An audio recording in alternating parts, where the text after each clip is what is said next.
kids. Hope you are doing well. First of all, let me remind you that we are right now studying the poem Eagle. सबसे पहले मैं आपको eagle के बारे में बता दूं। एक वीडियो मैंने इससे पहले जो मैंने आपको दिया था वो वीडियो था ईगल के बारे में, ईगल की पर्सनालिटी के बारे में।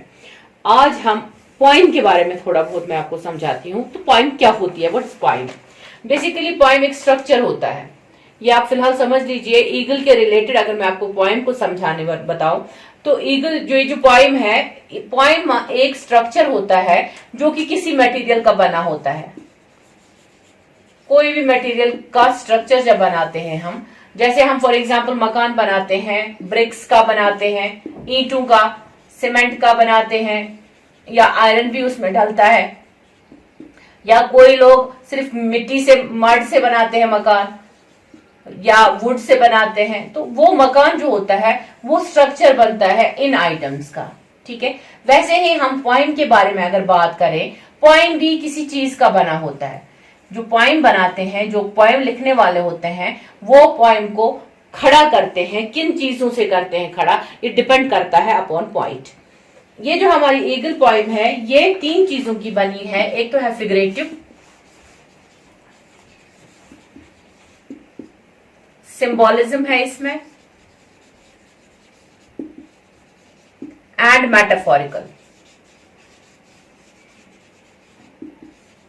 ये 3 वर्ड्स जो है थोड़े खतरनाक सुनने में लगते हैं, लेकिन धीरे धीरे हमें सब कुछ समझ में आ जाएगा जो ही हम पोएम को समझने बैठेंगे। इससे पहले मैंने आपको और भी पोएम्स पढ़ाई थी। हमारी किताब में और भी पोएम्स थी जो मैंने आप लोगों को पढ़ाई थी। उसमें मैंने आपको राइम एंड रिदम समझाया था। राइम एंड रिदम वो भी पोएम के मटेरियल में आ जाता है, पोएम को बनाने के मटेरियल में आ जाता है। राइम मैंने आपको समझाया था, जब हम पोएम को पढ़ते हैं, लास्ट के वर्ड्स जो आपस में राइम करते हैं, जो आपस में मिलते हैं, जो हम आवाज से उनको आपस में मिलाते हैं, उसको राइम कहते हैं। और रिदम भी मैंने आपको उससे पहले समझाया था। आज मैं आपको इन 3 चीजों के बारे में बताने जा रही हूं। आप क्लास छोटी है, लेकिन ये चीज समझने के लिए आप लोग के पास इनफ दिमाग हो सकता है कि आप इनको अच्छे से समझ जाएंगे। ये जो फिगरेटिव है, परसों मैंने आपको समझाया था, जो इकबाल ने अपने अशार में इस ईगल को यूज किया था। क्यों किया था यूज? क्योंकि उसको कुछ लगा है इसमें, इस जानवर में कुछ लगा है जिससे कि वो इसको एक्सप्रेस कर रहा है अपने अशारों में। वैसे ही अल्फ्रेड लॉर्ड टेनिसन जो है, इनको भी कुछ लगा है, ईगल जो है कुछ है, अलग खास है, जिसकी वजह से इन्होंने इसको पोएम में लाया है।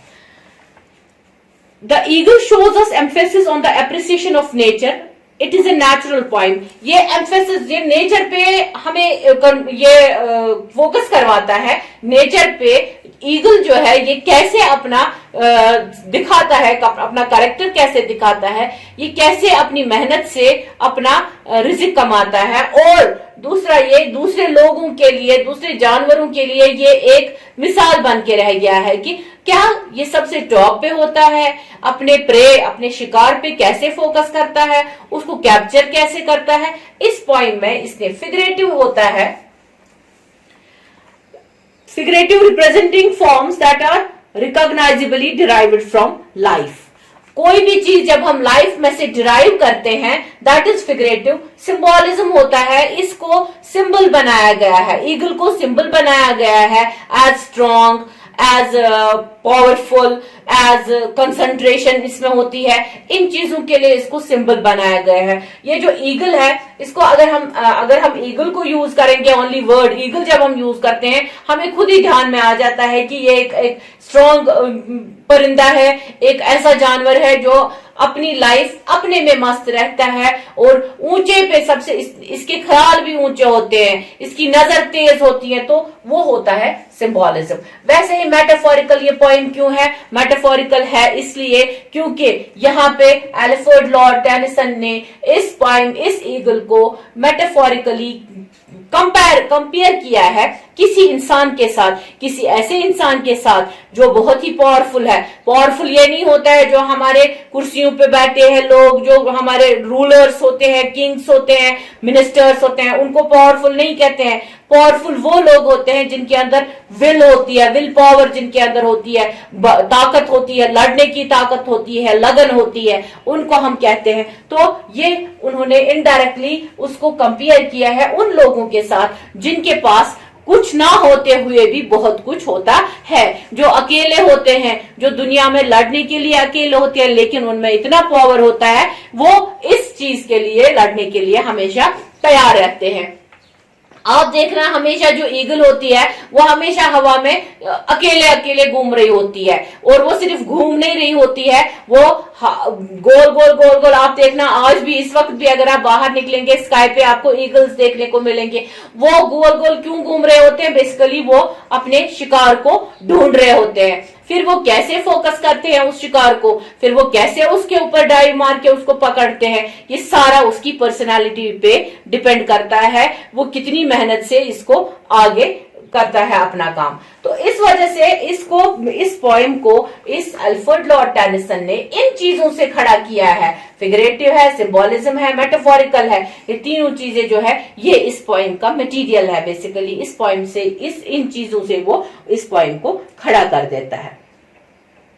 तो it is a natural poem. इसमें सारा ईगल की स्ट्रेंथ के बारे में बताया है, ईगल की ब्यूटी के बारे में बताया है, और the poem also suggests destructive existence of eagle more. It is very short poem but it is full of figurative expressions. ये इसमें एक्सप्रेशंस इतने ज्यादा है, इतनी छोटी पोएम है। देखिए पिछली बार भी मैंने आपको वीडियो में ईगल के बारे में समझाया, आज भी समझा रही हूं, और अगर लगता है और हम खींचेंगे इसके ऊपर और 2-4 वीडियोस बन सकते हैं। इतनी शॉर्टेस्ट पोएम को हम इतना लंबा कर सकते हैं क्योंकि इसमें इतने एक्सप्रेशंस है, इसमें इतनी ज्यादा चीजें हमें देखने को मिल रही है। तो ये जो अल्फ्रेड लॉर्ड टेनिसन की एक छोटी सी पोएम है, इसके सिर्फ 2 स्टेंजास है। देखिए बेटा, मैंने आपको पहले भी एक बार समझाया था, स्टेंजा हम कहते हैं जो 3 लाइन्स है ऊपर वाली, ये एक स्टेंजा है और ये दूसरा स्टेंजा, बीच में जो गैप है मतलब यहाँ पे एक स्टेंजा खत्म होता है और यहाँ पे दूसरा स्टेंजा शुरू होता है। ये 3 लाइन्स का एक स्टेंजा है, ये 3 लाइन्स का दूसरा स्टेंजा, मतलब सिर्फ 2 स्टेंजास की ये पोएम है, मगर हमने इसको इतना एक्सप्लेन करना चाहा कि आप लोग इसको अच्छे से समझ जाए कि पोइट का क्या मकसद है इस ईगल के बारे में लिखना और हम तक पहुंचाना। ये इसीलिए पहुंचाने का मतलब मकसद ये है कि हमें भी एक ईगल के जैसे स्ट्रगल्स करनी चाहिए और ईगल के जैसे हमें खुश रहना चाहिए। तो the poet focuses on an eagle that lives alone high up in the air, so where no other animal और ह्यूमन कैन गो। वहां पे ईगल पहुंचता है जहां पे ना ही कोई इंसान पहुंच सकता है, ना ही कोई जानवर पहुंच सकता है। वो पूरी स्काई के ऊपर घूम रहा होता है यहाँ पे, लेकिन अलोन होता है, अकेला होता है। He is alone in this grandeur with the sun and the bright blue sky forming the perfect background scenery. इसके पीछे क्या होता है? एक तो ब्लू स्काई होती है, और जो हमारे इसमें ब्लू स्काई या ब्लू वाटर जो एज़्योर मीनिंग वर्ड एज़्योर आया है, तो वर्ड एज़्योर जो है ये डायरेक्ट दिखाता है हमें, एक तो इसके पीछे ब्लू स्काई होता है और नीचे इसके होता है ब्लू वाटर, ब्लू सी या ओशंस, वो इसके नीचे होते हैं। तो इससे क्या होता है? इससे इस ईगल की ब्यूटी पे और एक ब्यूटी ऐड हो जाती है, एक ब्यूटीफुल सीनरी बन जाती है। एक तो ब्राइट सनशाइन होती है, दूसरा इसके ऊपर ब्यूटी स्काई की ब्यूटी भी होती है। आप देखिए, अगर हम ब्राइट सनशाइन देखेंगे, सनशाइन तो दिखने में बहुत अच्छी लगती है, लेकिन अगर हम इसके बारे में ये सोचे कि इसमें तपती धूप में ये घूम रहा होता है, इतनी तेज धूप में ये घूम रहा होता है, लेकिन ये उन चीजों पे ध्यान नहीं देता है। इसको क्या ये ध्यान देता है? एज़्योर पे ये ध्यान देता है। स्काई जो है इसकी कितनी ब्लू है, नीचे से पानी इसका है कितना ब्लू है, इसको इस ब्यूटी पे नजर है, लेकिन वो जो तापती धूप है जो इसके ऊपर आ रही है, तेज धूप, इसके ऊपर इसका ध्यान नहीं है। क्यों है? क्यों नहीं है? क्योंकि इसके पास विल है, इसके पास चाहत है, चाह है इसके पास, जो कि ये चाहता है कि मैं अपना काम अपनी अच्छी अंदाज से करूं। तो और एक चीज है इसमें, जो close to the sun the wrinkled sea beneath him crawls, इस एक तो पहला फ्रेज है इसमें, क्लोज टू द सन।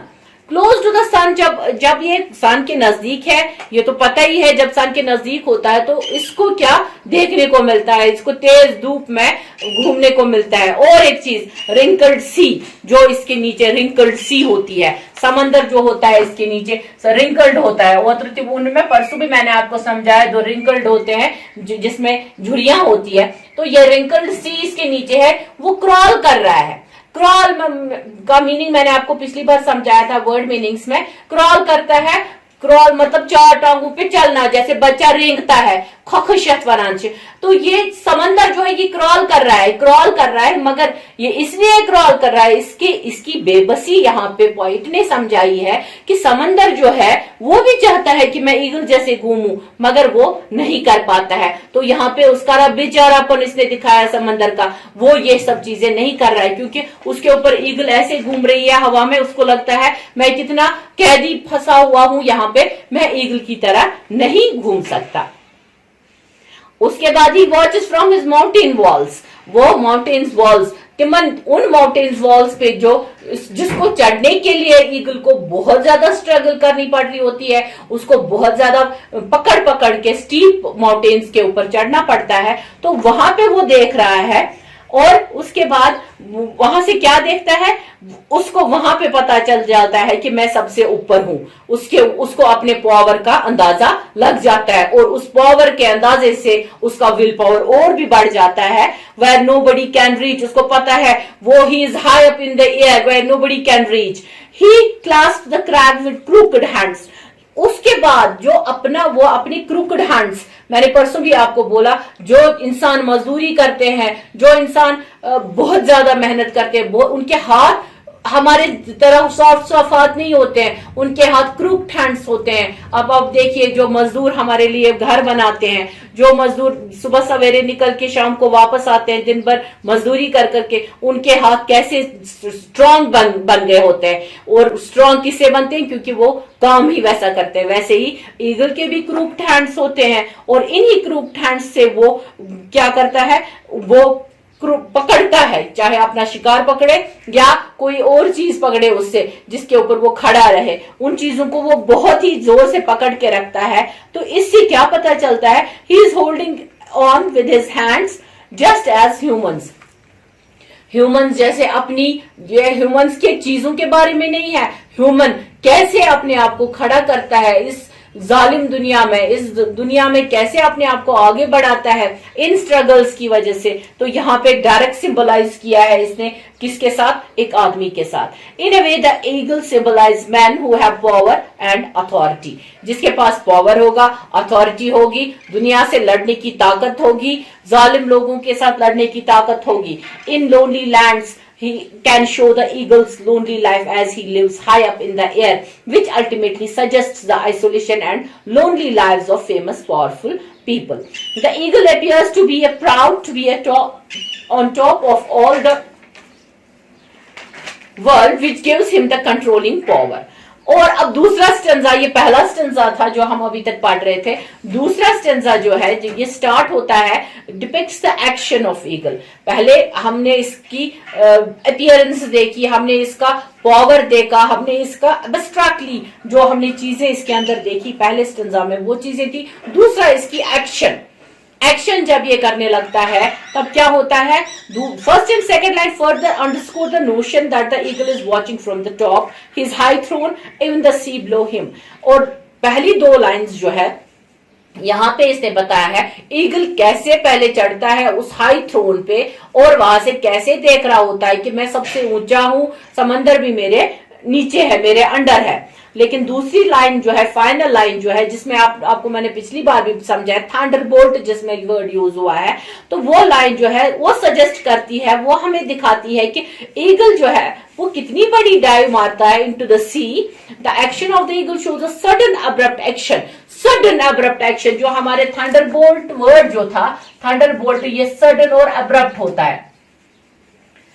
जैसे बादल जब गरजते हैं या लाइटनिंग जब होती है वो सडन होती है, वो अचानक से आ जाती है, किसी को उसके आने की खबर नहीं होती है। जब बादल दो आपस में टकरा जाते हैं एक तेज आवाज आती है और उससे पहले जो लाइटनिंग होती है। तो यहाँ पे उसने ईगल को, मेटाफर यही होता है, ईगल को किसके साथ, थंडरबोल्ट के साथ उसने इसको कंपेयर किया है, इनडायरेक्टली कंपेयर किया है। तो उस थंडरबोल्ट को उसमें क्या होता है, वो जब एक्शन करता है वो एकदम अब्रप्ट होती है, वो एक्शन जिससे सिंबलाइज होता है, इससे इसकी एक्सरसाइज, अथॉरिटी ऑफ एक्सरसाइज पता चल जाती है, by the powerful over the powerless. ये पावरफुल होता है, ये सबसे ऊंचा बैठा होता है और अपने शिकार को ताक में लगाए देख रहा होता है। जो ही ये इसको पता चल जाता है कि ये मौका सही है नीचे आने का, तो ये नीचे से जल्दी से एक डाइव मारता है पानी के अंदर और वहां से शिकार को पकड़ के निकाल लेता है। तो यहाँ पे दूसरा सिंबोलिज्म है पावर, इसका पावर दिखाते हैं। ये जो थंडरबोल्ट वर्ड है या इसका ये कैसे अब्रप्टली एक्शन करता है, ये सारा इसका पावर दिखाता है। तो ये वही समरी है बेटा जो मैंने आपको सबसे पहले पढ़ने के लिए बोला था, मैंने आपको असाइनमेंट्स में डाली थी। तो ये समरी आप और अच्छे से पढ़िए और इसको और फिर से लिख लीजिए। तो ये आज हमारे पोएम ईगल का ये जो सारा स्ट्रक्चर था या मीनिंग था या एक्सप्लेनेशन थी, ये आज हमारा कंप्लीट हो चुका है। अब इंशाल्लाह जो इसके जो वर्ड मीनिंग सेंटेंसेस है या क्वेश्चन आंसर्स है वो मैं आपके असाइनमेंट्स में पोस्ट करूंगी, आप उसको प्लीज वहां से कॉपी कर लीजिएगा। फिलहाल आज के लिए इतना ही, इंशाल्लाह फिर से मिलेंगे, तब तक खुदा हाफिज।